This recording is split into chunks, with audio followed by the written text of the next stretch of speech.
Hello friends, ધોરણ 10 સામાજિક વિજ્ઞાન પાઠ 16મો આર્થિક ઉદારીકરણ અને વૈશ્વિકીકરણ બીજો લેક્ચર છે. પહેલા લેક્ચરની અંદર આપણે ભારત 1947માં આઝાદ થયો ત્યારથી લઈને 1991 સુધીના 40 વર્ષ સુધીમાં ધારીએ એટલો આર્થિક વિકાસ છે તે કરી શક્યો નહીં અને તે બાબત પર સરકારનું ધ્યાન જતા ઈસવીસન 1991થી ભારતની અંદર 3 આર્થિક સુધારાઓ, મહત્વના આર્થિક સુધારાઓ છે તે અમલમાં મૂકવામાં આવ્યા, જે ખાનગીકરણ, ઉદારીકરણ અને વૈશ્વિકીકરણ ઈસવીસન 1991થી અમલમાં છે મૂકવામાં આવ્યા. જેનું નાનકડું રિવિઝન છે એ આપણે કરીએ તો પહેલો સુધારો છે તે આર્થિક ઉદારીકરણ છે તે અમલમાં મૂકવામાં આવ્યો.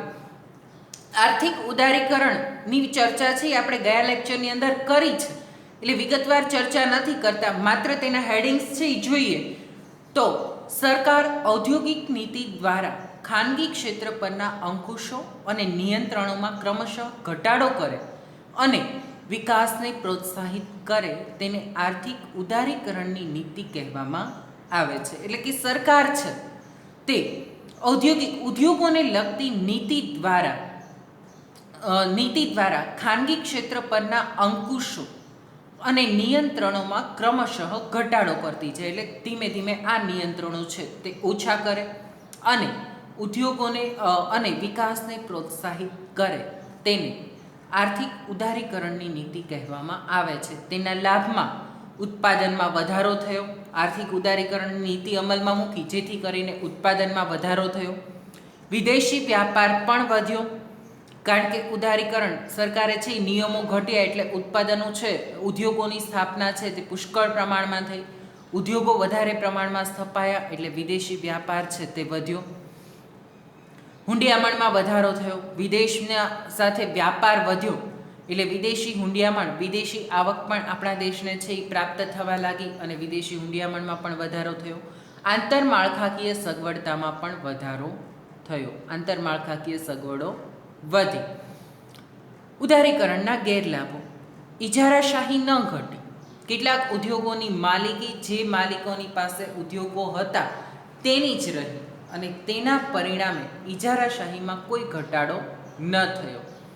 વિકાસમાં ઔદ્યોગિક ક્ષેત્રે આગળ, કૃષિ ક્ષેત્ર પાછળ રહી ગયું. વિકાસની અંદર ઔદ્યોગિક ક્ષેત્ર છે તે આગળ વધ્યું અને કૃષિ ક્ષેત્રે પાછળ રહ્યું. આવકની અસમાનતા વધી, કારણ કે ઇજારાશાહી છે એમનેમ રહી એટલે જે કંઈ નવા ઉદ્યોગો સ્થપાયા તે બધા જ નું કેન્દ્રીકરણ, આવકનું કેન્દ્રીકરણ છે તે જે તે ઉદ્યોગકારો પાસે જ રહ્યું અને એના લીધે આવકની અસમાનતા વધી અને વિદેશી દેવામાં વધારો થયો. કારણ કે ભારતમાંથી જે કોઈ ચીજ વસ્તુની નિકાસ કરવામાં આવે છે તેમાં મુખ્યત્વે કૃષિ પેદાશો હોય અને આયાત કરવામાં આવે તે ઔદ્યોગિક પેદાશો હોય અને તેના લીધે આવક, વિદેશી દેવું છે તે વધ્યું, કારણ કે કૃષિ પેદાશો સસ્તી હોય જ્યારે ઔદ્યોગિક પેદાશો છે તે મોંઘી હોય છે. ખાનગીકરણ વિશેની ચર્ચા આપણે કરી હતી, તેમાં ખાનગીકરણ એટલે એવી પ્રક્રિયા કે જેમાં રાજ્ય હસ્તકના ઔદ્યોગિક સાહસોની માલિકી અથવા તેનું સંચાલન ખાનગી ક્ષેત્રને સોંપી દેવાની નીતિ છે. કે રાજ્ય હસ્તકના જે ઔદ્યોગિક સાહસોની માલિકી અથવા તો તેનું સંચાલન, બરાબર, કાં તો માલિકી તેને સોંપવામાં આવે તો સંચાલન રાજ્ય સરકાર દ્વારા કરવામાં આવે અને સંચાલન જો તેને સોંપવામાં આવે તો માલિકી છે એ રાજ્યની પાસે હોય છે. એવી રીતે રાજ્ય હસ્તકના ઔદ્યોગિક સાહસોની માલિકી અથવા તો તેનું સંચાલન ખાનગી ક્ષેત્રને સોંપી દેવાની જે નીતિ છે તે ખાનગીકરણ તરીકે ઓળખવામાં આવે છે. ખાનગીકરણના લાભ આપણે જોયા હતા, તેમાં ઉત્પાદકીય એકમોમાં વધારો થયો. ઉત્પાદનના જે એકમો હતા તે વધ્યા, મૂડીગત ઉત્પાદનમાં વધારો અને જાહેર ક્ષેત્રના કાર્યક્ષેત્રમાં પણ સુધારો થયો. ખાનગીકરણના ગેરલાભોમાં ઇજારાશાહીને વેગ મળ્યો. ઉદારીકરણના ગેરલાભમાં પણ ઇજારાશાહી વધી હતી. ખાનગીકરણ થયું તો તેના લીધે પણ ઇજારાશાહી છે એ વધ્યા. મોટા મોટા ઉદ્યોગો સ્થપાતા નાના ઉદ્યોગોનો વિકાસ રૂંધાઈ ગયો. મોટા મોટા ઉદ્યોગો સ્થપાયા, એના લીધે નાના ઉદ્યોગો છે તેનો વિકાસ અટકી પડ્યો અને ભાવ વધારાની સમસ્યા ઉદ્ભવી. આજે આપણે જોવું છે વૈશ્વિકીકરણ. વૈશ્વિકીકરણ એટલે દેશના અર્થતંત્રને વિશ્વના અર્થતંત્ર સાથે જોડવાની પ્રક્રિયા, જે અત્યાર સુધી માત્ર ઉત્પાદન અને વહેંચણી માત્ર ભારત દેશની અંદર જ થતી હતી, બરાબર છે, તે હવે વિશ્વ બજાર પ્રાપ્ત થાય, એટલે કે આપણી ઉત્પાદિત થયેલી ચીજ વસ્તુઓ વિશ્વના અન્ય દેશોની અંદર વહેંચાય અને વિશ્વના અન્ય દેશોની અંદર ઉત્પાદિત થયેલી ચીજ વસ્તુઓ આપણા દેશની અંદર જ્યારે આવે તો તેને વૈશ્વિકીકરણ તરીકે ઓળખવામાં આવે છે, બરાબર છે. તો આ પ્રકારની વૈશ્વિકીકરણની નીતિ છે તે પણ અમલમાં મૂકવામાં આવી, એટલે કે ભારતીય અર્થતંત્રને વિશ્વના અર્થતંત્રની સાથે જોડવાની પ્રક્રિયા કે જેના પરિણામે વસ્તુઓ, સેવાઓ, ટેકનોલોજી અને શ્રમનો પ્રવાહ વિશ્વમાં સરળતાથી પ્રાપ્ત થાય, બરાબર છે. એટલે ચીજ વસ્તુઓ, સેવાઓ, ટેકનોલોજી આ બધું જ ભારતમાંથી વિદેશમાં જાય ને વિદેશની ચીજ વસ્તુઓ અને સેવાઓને એ બધું ભારતની અંદર પણ આવે. એટલે મલ્ટીનેશનલ કંપનીઓ જે છે, બરાબર છે, તે ભારત દેશની અંદર પણ પોતાનો વ્યાપાર સરળતાથી કરી શકે અને ભારત છે તે પણ મલ્ટિપલ નેશનલની અંદર પોતે જઈને વ્યાપાર, એટલે કે બીજા દેશોની અંદર જઈને વ્યાપાર કરી શકે. આપણા દેશમાં વિકસિત થયેલી ટેકનોલોજી આપણે અન્ય દેશોની સાથે શેર કરીએ, અન્ય દેશમાં વિકસિત થયેલી ટેકનોલોજી આપણા દેશની સાથે શેર કરવામાં આવે. સેવાઓ પણ આવી જ રીતે, શ્રમ, ભારતમાંથી લોકો વિદેશમાં કામ ધંધા નોકરી અર્થે છે એ જઈ શકે, વિદેશમાંથી લોકો આપણા દેશની અંદર પણ જઈ શકે. વૈશ્વિકીકરણના મુખ્યત્વે આ પ્રમાણેના સુધારા છે એ હાથ ધરવામાં આવ્યા, જેમાં સૌથી પહેલો સુધારો કયો કર્યો તો બે દેશો વચ્ચેના વ્યાપાર અવરોધો દૂર કર્યા. કારણ કે ભારતમાંથી વિદેશમાં વ્યાપાર કરવા જવું હોય અથવા તો વિદેશમાંથી ભારતની અંદર વ્યાપાર કરવા આવવું હોય તો તેના માટેના જે અવરોધો હતા, નીતિ નિયમો હતા, આ અવરોધો કે નીતિ નિયમો દૂર કરવામાં આવ્યા. એટલે બે દેશો વચ્ચેના વ્યાપાર માટેના જે અવરોધો છે તે ઘટાડવામાં આવ્યા. બીજું, એવી પરિસ્થિતિનું નિર્માણ કરવું કે જેથી બે દેશો વચ્ચે મૂડીની હેરફેર સરળતાથી થઈ શકે, બરાબર છે. કે બે દેશોની વચ્ચે ઉત્પાદનના 4 સાધનો આપણે જોયા હતા, જમીન, મૂડી, શ્રમ અને નિયોજક, બરાબર છે. કે આ 4 વસ્તુ હોય તો જ ઉત્પાદન છે એ થઈ શકે. કોઈ પણ ચીજ વસ્તુનું ઉત્પાદન કરવું હોય તો જમીન, મૂડી, શ્રમ અને નિયોજક એ 4 વસ્તુ હોવી જરૂરી છે. જેમાં જમીન છે તે ઉત્પાદનનું કુદરતી સાધન છે, 16મા પાઠની અંદર આપણે તેની ચર્ચા કરી છે. 15મા પાઠમાં કે જમીન ઉત્પાદનનું કુદરતી સાધન છે, જ્યારે શ્રમ તે ઉત્પાદનનું માનવીય સાધન, સજીવ સાધન છે, બરાબર છે. તો જમીન, મૂડી, શ્રમ અને નિયોજન, આ 4 વસ્તુ દ્વારા ચીજ વસ્તુનું 4 સાધનો દ્વારા વસ્તુનું ઉત્પાદન છે એ થઈ શકે. તો મૂડી છે તેની હેરફેર એક દેશમાંથી બીજા દેશની અંદર સરળતાથી થઈ શકે તે માટેના પ્રયત્નો છે તે કરવા. ટેકનોલોજીના હેરફેરના અવરોધો દૂર કરવા, એટલે કે કોઈ પણ દેશ પોતે ટેકનોલોજીનો વિકાસ કરે છે તો તેની આડે જે અવરોધો આવતા હોય તે અવરોધોને દૂર કરીને ટેકનોલોજીનો મેક્સિમમ ઉપયોગ થઈ શકે. એટલે કે કોઈ પણ દેશ છે એ ટેકનોલોજી પ્રતિપાદિત કરે, તૈયાર કરે તો તે ટેકનોલોજીનો અન્ય રાષ્ટ્રો પણ ઉપયોગ કરી શકે તે માટેના પ્રયાસો કરવા. બીજું,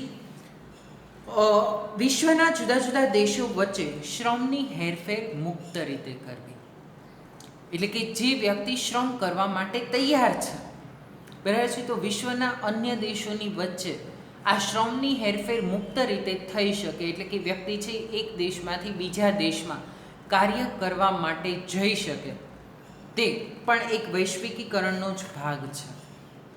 વૈશ્વિકીકરણના લાભો છે એ આપણે જોઈએ તો વૈશ્વિકીકરણના લાભ અને વૈશ્વિકીકરણના ગેરલાભ પણ સાથે છે એ આપણે ચર્ચા કરશું. તો વૈશ્વિકીકરણ, સૌથી પહેલો લાભ છે વૈશ્વિકીકરણના પરિણામે વિદેશી મૂડીરોકાણને પ્રોત્સાહન મળે છે. બરાબર છે. વૈશ્વિકીકરણના પરિણામે વિદેશી મૂડીરોકાણકારોને એટલે અન્ય દેશની અંદર જે મૂડીરોકાણકારો છે કે જે રૂપિયા રોકી શકે એમ છે, બરાબર છે, તો તેવા મૂડીરોકાણકારો છે તે બીજા દેશમાં જઈને પોતાનું મૂડીનું રોકાણ કરીને ત્યાં ઉત્પાદન છે એ કરી શકે છે. બીજું, વૈશ્વિકીકરણ દ્વારા વિકસિત દેશોમાં ઉત્પન્ન થતી વસ્તુઓ સરળતાથી પ્રાપ્ત થઈ શકે છે.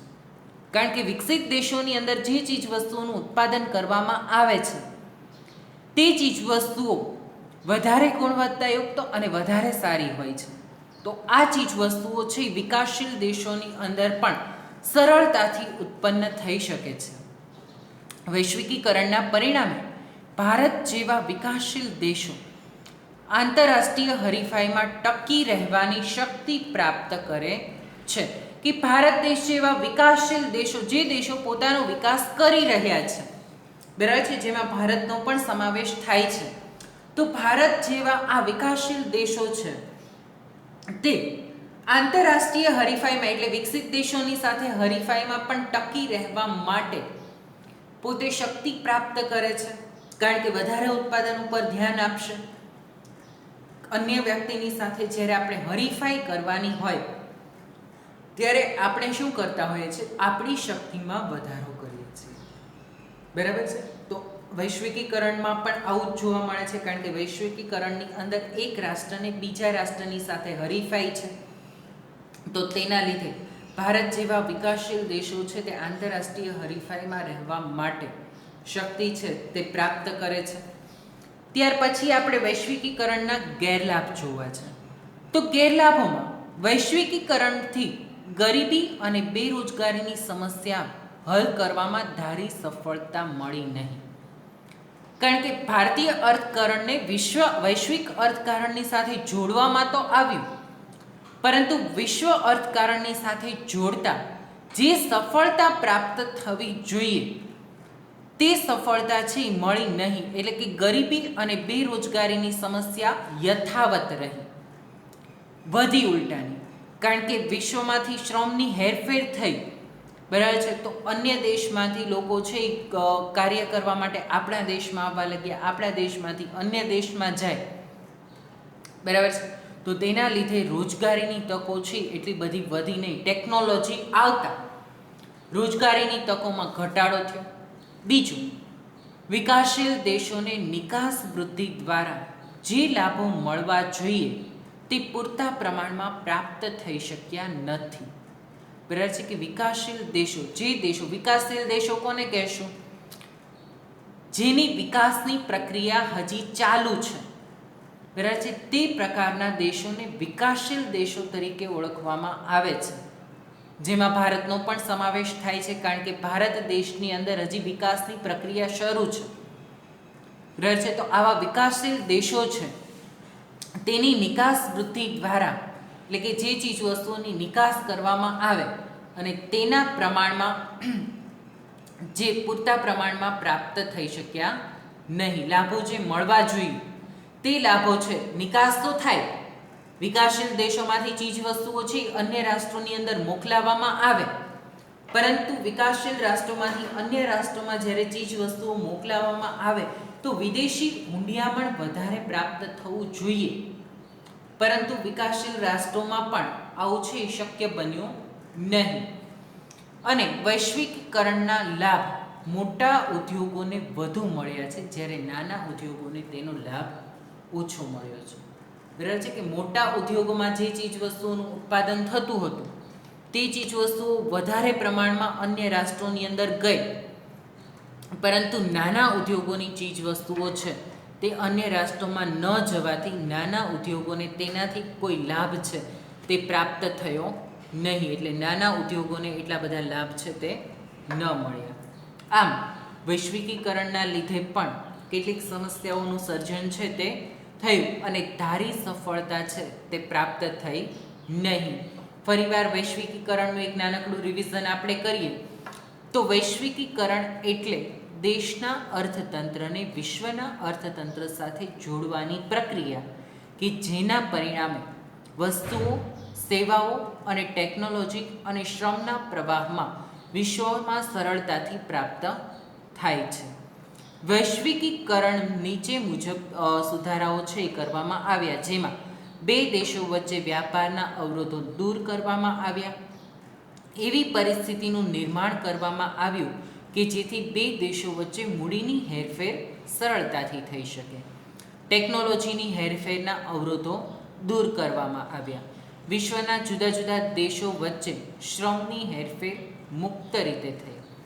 વૈશ્વિકીકરણની ભારતીય અર્થતંત્ર પર મિશ્ર અસર થઈ, જેના કેટલાક લાભો અને ગેરલાભો આપણે જોઈએ કે વૈશ્વિકીકરણના પરિણામે વિદેશી મૂડીરોકાણને પ્રોત્સાહન મળે છે.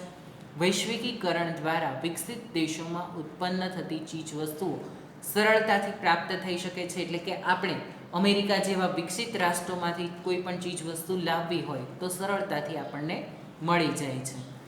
વૈશ્વિકીકરણ દ્વારા વિકસિત દેશોમાં ઉત્પન્ન થતી ચીજવસ્તુઓ સરળતાથી પ્રાપ્ત થઈ શકે છે. વૈશ્વિકીકરણના પરિણામે ભારત જેવા વિકાસશીલ રાષ્ટ્રોમાં હરીફાઈમાં ટકી રહેવાની શક્તિમાં વધારો થયો છે, એટલે કે શક્તિ પ્રાપ્ત કરે છે. વૈશ્વિકીકરણના ગેરલાભમાં ગરીબી અને બેરોજગારીની સમસ્યા હલ કરવામાં જેટલી ઈચ્છિત હતી તેટલી સફળતા પ્રાપ્ત ન થઈ. વિકાસશીલ દેશો નિકાસ દ્વારા જે લાભો મળવા જોઈએ તે પૂરતા પ્રમાણમાં પ્રાપ્ત થઈ શક્યા નથી અને વૈશ્વિકીકરણના લીધે લાભ મોટા પાયે મોટા ઉદ્યોગોને જ મળ્યા છે. નાના ઉદ્યોગોને તેના લાભ છે તે પ્રાપ્ત થયા નહીં. વૈશ્વિકીકરણ પછી હવે આપણે વિશ્વ વ્યાપાર સંગઠન વિશે ચર્ચા કરવી છે કે વિશ્વ વ્યાપાર સંગઠન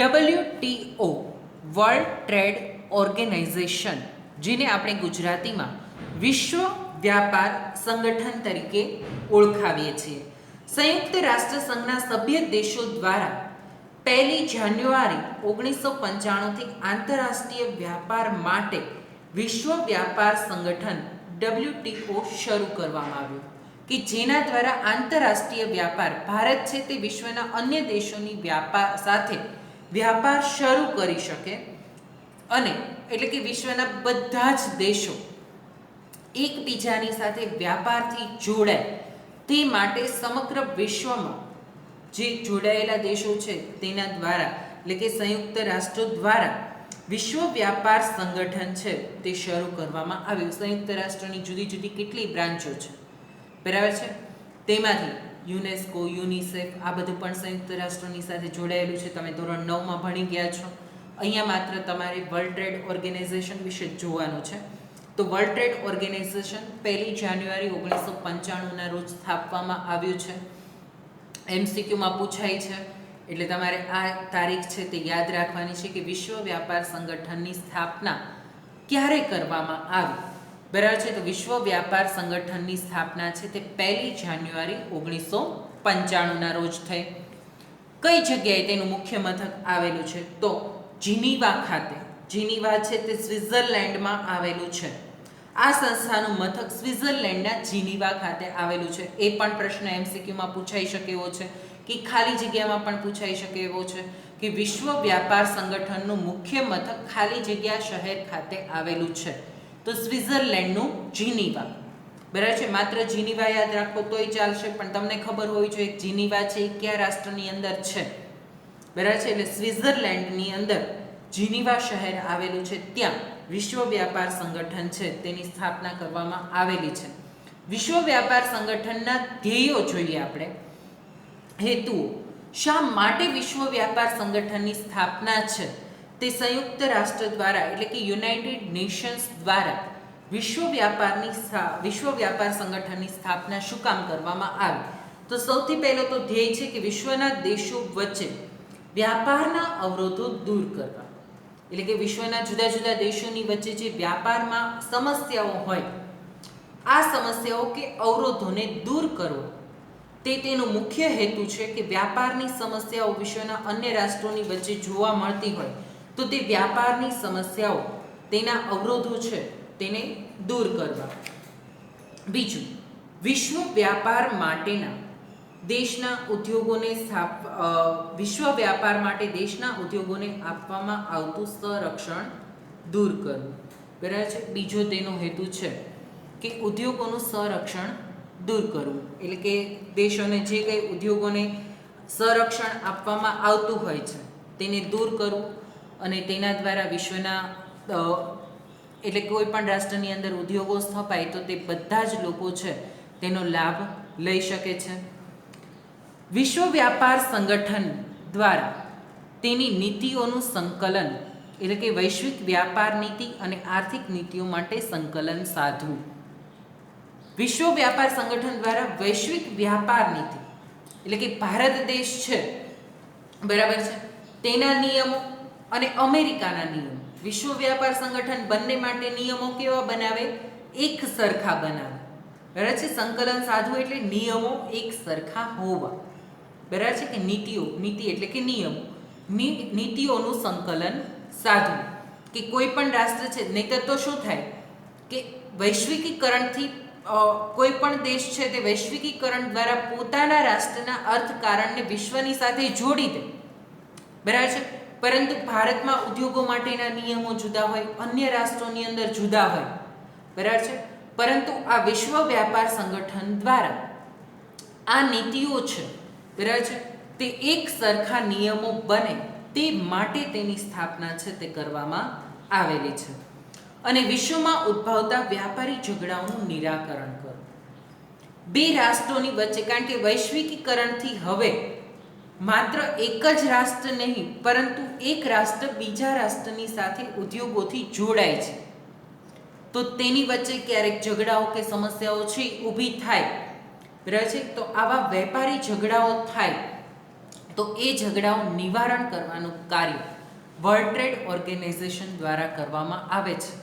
એટલે કે ભારતમાં સ્થપાયેલા ઉદ્યોગો અંતર્ગત અન્ય રાષ્ટ્રોએ, જે રાષ્ટ્રોએ ભારતની અંદર ઉદ્યોગો સ્થાપેલા છે તે અંતર્ગત ભારતને અન્ય રાષ્ટ્રોની સાથે કોઈ પણ સમસ્યા ઉદ્ભવે તો આવી સમસ્યા ઉદ્ભવે તેવા સમયે વ્યાપારી ઝઘડાઓ જે થયેલા હોય તો તે ઝઘડાઓનું નિરાકરણ છે તે કરવું. એટલે કે એક રાષ્ટ્રને બીજા રાષ્ટ્રની સાથે વ્યાપાર અંગે કોઈ પણ પ્રકારના ઝઘડાઓ થાય, કારણ કે એક રાષ્ટ્ર બીજા રાષ્ટ્રની અંદર જ્યારે વ્યાપાર કરવા જાય તો અનેક તણાવો છે તે ઊભા થતા હોય છે. તો આ પ્રકારના ઝઘડાઓ છે તેનું નિરાકરણ કરવાનું કાર્ય છે તે આ વિશ્વ વ્યાપાર સંગઠન દ્વારા કરવામાં આવે. આમ આ 4 હેતુસર વિશ્વ વ્યાપાર સંગઠનની સ્થાપના કરવામાં આવી, જેમાં સૌથી પહેલો હેતુ આપણે જોયો કે વિશ્વના દેશો વચ્ચે વ્યાપારના અવરોધો દૂર કરવા માટે, વિદેશ વ્યાપાર માટે દેશના ઉદ્યોગોને આપવામાં આવતું સંરક્ષણ દૂર કરવું, વૈશ્વિક વ્યાપાર નીતિ અને આર્થિક નીતિઓને સંકલન સાધવું અને વિશ્વમાં ઉદ્ભવતા વ્યાપારી ઝઘડાઓનું નિરાકરણ કરવું. એટલે કે વિશ્વની અંદર જે વ્યાપારી ઝઘડાઓ ઉદ્ભવે છે આ પ્રકારના ઝઘડાઓ નિરાકરણ કરવું, ઓછા કરવા. વિશ્વ વ્યાપાર સંગઠનના કાર્યો તો કરારનો અમલ કરાવવો, એટલે કે બહુરાષ્ટ્રીય વ્યાપાર અને તેને લગતા કરારો માટે જરૂરી માળખું ઊભું કરી કરારનો અમલ કરાવવો. એટલે કે જે કંઈ વિશ્વ વ્યાપાર સંગઠનની સાથે જે રાષ્ટ્રો જોડાયેલા છે, હવે તેઓની સાથે જે અન્ય રાષ્ટ્રો ઉદ્યોગોને બધા રાષ્ટ્રો જ્યારે જોડાય ત્યારે આ બધા જ રાષ્ટ્રોની પાસે કરારો જે કરાવવામાં આવે, બરાબર છે, ઉદ્યોગોને લગતા જે કરાર કરવામાં આવેલા હોય તો એ કરારનો અમલ કરવો તે એક તેનું મુખ્ય કાર્ય છે. બીજું કાર્ય ફોરમ તરીકેની કામગીરી બજાવે છે. વિશ્વ વ્યાપાર સંગઠન બહુરાષ્ટ્રીય વ્યાપાર માટે થયેલ ચર્ચા વિચારણા માટે વાટાઘાટો માટે ફોરમ એટલે કે ચર્ચા માટેના સ્થાન તરીકેની કામગીરી બજાવે છે. ફોરમ તરીકેની કામગીરી બજાવવામાં આપણે આગળ પણ એના ધ્યેયમાં પણ જોયું હતું કે વ્યાપારી ઝઘડાઓનું નિરાકરણ. હવે એક રાષ્ટ્રને બીજા રાષ્ટ્રની સાથે આવી વ્યાપાર બાબતે કોઈ પણ પ્રકારની સમસ્યા ઉદ્ભવે અથવા તો આ પ્રકારના વ્યાપારી ઝઘડાઓ થાય તો તેવા સમયે ફોરમ તરીકેની કામગીરી છે એમણે કરવાની છે. એટલે કે વાટાઘાટો કરાવીને તેમની વચ્ચે સમાધાન કરવાનું. બરાબર છે કે જે રાષ્ટ્ર છે એક રાષ્ટ્રને બીજા રાષ્ટ્રની સાથે વાટાઘાટો કરીને તેઓની વચ્ચે સમાધાન કરાવવાનું કાર્ય વિશ્વ વ્યાપાર સંગઠન દ્વારા કરવાનું છે. ત્રીજું એનું કાર્ય છે ભેદભાવ વગર આંતરરાષ્ટ્રીય વ્યાપાર થાય, એટલે કે WTO વર્લ્ડ ટ્રેડ ઓર્ગેનાઇઝેશને ભેદભાવ વગર આંતરરાષ્ટ્રીય વ્યાપારને પ્રોત્સાહન આપવાનું છે. બરાબર, એના માટે કેવા છે, બધા જ રાષ્ટ્રો એક સરખા છે. બરાબર છે, અને દરેક રાષ્ટ્રોની વચ્ચે ભેદભાવ વગર કાર્ય થાય તે પ્રકારના પ્રયત્નો કરવાનો છે. એટલે કે ભેદભાવ વગર દરેક રાષ્ટ્રો એક રાષ્ટ્ર બીજા રાષ્ટ્રની સાથે વ્યાપાર છે તે કરી શકે તેવા પ્રયાસો કરવાના છે. ચોથું કાર્ય તેનું રાષ્ટ્રીય નીતિમાં સુધારા વધારા સૂચવે છે. એટલે કે જુદા જુદા દેશો જે પોતાની રાષ્ટ્રીય નીતિને અનુસરતા હોય તેનું અવલોકન કરે છે અને જરૂરી સુધારા વધારા સૂચવે છે. બરાબર છે કે જુદા જુદા દેશોની અંદર જે કોઈ ઉદ્યોગો માટેના બધા નિયમો બનાવવામાં આવેલા હોય તો આવા રાષ્ટ્રીય નીતિ નિયમો છે તેનામાં સુધારા વધારા કરવા પહેલાં તો તેનું અવલોકન કરે છે. બરાબર છે કે જોવે કે ભાઈ ભારત દેશ છે, બરાબર છે, તો એ વર્લ્ડ ટ્રેડ ઓર્ગેનાઇઝેશનમાં જોડાયેલો છે. હા, જોડાયેલો છે.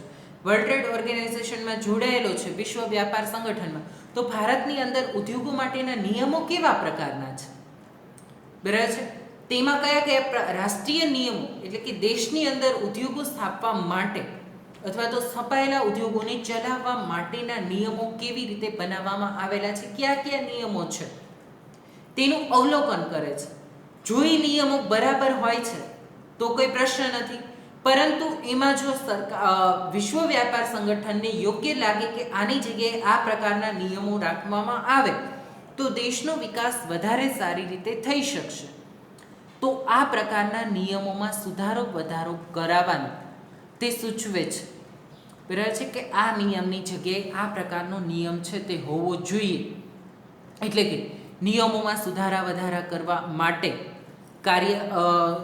જરૂરી સૂચનો છે તે સરકારને આપે છે કે તમારા રાષ્ટ્રની અંદર આ પ્રકારના નિયમો હોવા જોઈએ. આમ વિશ્વ વ્યાપાર સંગઠનના કાર્યોમાં મુખ્ય 4 કાર્યો છે એ આપણે જોયા, જેમાં બહુરાષ્ટ્રીય વ્યાપાર અને તેને લગતા કરારોનું જરૂરી માળખું અને કરારનો અમલ કરાવવો. પહેલાં તો માળખું બનાવવાનું છે નિયમો માટેનું, અને એ નિયમોનું માળખું બનાવ્યા પછી એ નિયમોને અમલ કરાવવા માટેના પ્રયાસો કરવાના છે. બીજું, વિશ્વ વ્યાપાર સંગઠન બહુરાષ્ટ્રીય થયેલા વ્યાપાર માટે થયેલ ચર્ચા વિચારણા અને વાટાઘાટો માટે ફોરમ, એટલે કે ચર્ચા માટેનું સ્થાન તરીકેની કામગીરી બજાવે છે. એટલે બંને દેશો છે એ ક્યાં જાય, જે બે દેશોની વચ્ચે સમસ્યા ઉદ્ભવે, બરાબર છે, તો બંને ક્યાં જશે, જીનીવામાં, બરાબર છે, અને બંને રાષ્ટ્રો છે તે ચર્ચા વિચારણા તરીકેનું સ્થાન છે તે વિશ્વ વ્યાપાર સંગઠન છે તે બજાવે છે અને સમાધાનકારી તરીકેનું ભૂમિકા છે તે ભજવે છે. વર્લ્ડ ટ્રેડ ઓર્ગેનાઇઝેશન એ ભેદભાવ વગર આંતરરાષ્ટ્રીય વ્યાપારને પ્રોત્સાહન પૂરું પાડે છે. કોઈ પણ પ્રકારના ભેદભાવ વગર, એટલે કે દરેક રાષ્ટ્રોને એક સમાન ગણીને તેને પ્રોત્સાહન પૂરું પાડવાનું કાર્ય કરે છે. નિકાસમાં વધારો થવાથી જુદા જુદા દેશો જે પોતાની રાષ્ટ્રીય નીતિને અનુસરતા હોય તેનું અવલોકન કરે છે અને જરૂરી સુધારા વધારા સૂચવે છે. એટલે કે જે કંઈ રાષ્ટ્રોની અંદર સુધારા કરવાના હોય ઉદ્યોગોના વિકાસ માટે, તો આ સુધારા વધારા છે તે માટેના સૂચન પણ કરે છે. આજનો લેક્ચર અહીંયા સુધી રાખીએ છીએ. હવે પછીના લેક્ચરની અંદર આપણે વિશ્વ વ્યાપાર સંગઠનની ભારતીય અર્થકારણ પર અસર કેવા પ્રકારની જોવા મળે છે તેના વિશેની ચર્ચા કરશું, કારણ કે ટૂંક નોંધમાં પૂછાય છે. બરાબર છે, વિશ્વ વ્યાપાર સંગઠનની ભારતીય અર્થકારણ પરની અસરો જણાવો. બરાબર છે, તો એ અસરો વિશેની ચર્ચા છે હવે પછીના લેક્ચરની અંદર આપણે કરશું. ત્યાં સુધી રાખીએ છીએ. આજના લેક્ચરનું તમારું હોમવર્ક છે તેમાં વૈશ્વિકીકરણ ટૂંક નોંધ લખવાની છે. તમે ખાનગીકરણ અને ઉદારીકરણની જેમ ટૂંક નોંધ લખી છે તે જ પ્રકારે સૌથી પહેલાં તેની ડેફિનેશન, તેના માટે જે સુધારા હાથ ધરવામાં આવ્યા છે તે, અને ત્યાર પછી વૈશ્વિકીકરણની અસરોમાં તેના લાભ અને ગેરલાભના 3 મુદ્દાઓ આપેલા છે તે લખવાના છે. ત્યાર પછી વિશ્વ વ્યાપાર સંગઠન તેના ધ્યેયો, તેના લાભ અને કાર્યો, લાભ નહીં, તેના ધ્યેયો અને તેના કાર્યો તે લખવાના છે. એટલે વિશ્વ વ્યાપાર સંગઠનના ધ્યેય અને તેના કાર્યો. ત્યાં સુધી આજના લેક્ચરમાં આપણે ચાલ્યું છે ત્યાં સુધી 2 ટૂંક નોંધ છે એ તમારે લખવાની છે. એક આર્થિક વૈશ્વિકીકરણ અને બીજું વિશ્વ વ્યાપાર સંગઠનના ધ્યેયો અને કાર્યો. ત્યાં સુધી રાખીએ છીએ. Thank you.